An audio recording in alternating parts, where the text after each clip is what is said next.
காஞ்சிபுரம் வரதராஜ பெருமாள் கோயிலில் உள்ள மணவாள மாமுனிகள் சன்னதியில் பக்தர்களிடம் பாகுபாடு காட்டப்படுவதாக தொடரப்பட்ட வழக்கில் பிராமணர் அல்லாத பக்தர்களுக்கு தீர்த்தம் பிரசாதம் வழங்குவதில் எந்தவித பாகுபாடும் காட்டக்கூடாது என நீதிபதிகள் தெரிவித்துள்ளனர். இதுகுறித்த கூடுதல் விவரங்களோடு செய்தியாளர் ஆனந்த் இணைப்பில் உள்ளார். ஆனந்த், வணக்கம். மேலும் விவரங்கள் என்ன பதிவு பண்ணலாம்? வணக்கம்.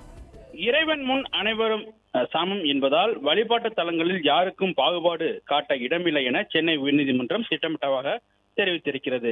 காஞ்சிபுரம் வரதராஜ பெருமாள் கோவில் உள்ள மணவாள மாமுனிகள் சன்னதியில் பிராமணர் அல்லாத தென்கலை பிரிவினருக்கு தீர்த்தம் பிரசாதம் வழங்குவதில் பாரபட்சம் காட்டுவதாக மாதவன் ராமானுஜ தாசன் என்பவர் சென்னை உயர்நீதிமன்றத்தில் பொதுநல மனு தாக்கல் செய்திருந்தார்.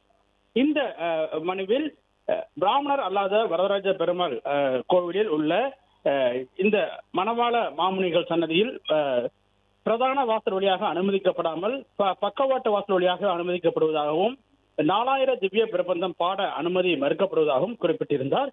இந்த வழக்கை நீதிபதிகள் ஜெயச்சந்திரன் மற்றும் மனோகரன் ஆகியோருடைய அமர்வில் விசாரணைக்கு வந்தது. அப்பொழுது கோவில் நிர்வாகம் தரப்பில் ஆழ்வார்கள் மற்றும் ஆச்சாரியர்கள் சன்னதியில் மிக குறுகிய இடவசதிகள் கொண்டதாக இருப்பதாகவும் கேசவ சேவ கால நேரங்களில் பணியில் இருக்கும் முறைதாரர்கள் உள்ளே முறையாக நிற்க முடியாத சூழல் இருப்பதாகவும் பொது பக்தர்கள் சன்னதிக்கு வெளியே நிற்க வைக்கப்படுவதாகவும் இதில் எந்தவிதமான ஜாதி பாகுபாடும் காட்டப்படுவதில்லை என விளக்கம் அளிக்கப்பட்டது.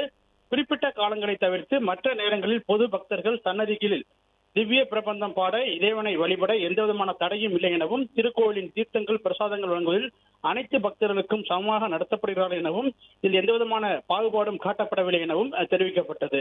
இதனையடுத்து நீதிபதிகள் இறைவனின் பார்வையில் அனைத்து உயிர்களும் சமம் எனவும் இறைவன் யாரிடமும் பாகுபாடு காட்டவில்லை எனவும் பகவத்கீதை வாசகத்தை சுட்டிக்காட்டி வழிபாட்டு தலங்களில் யாருக்கும் பாகுபாடு காட்ட இடமில்லை என திட்டவட்டமாக தெரிவித்தனர்.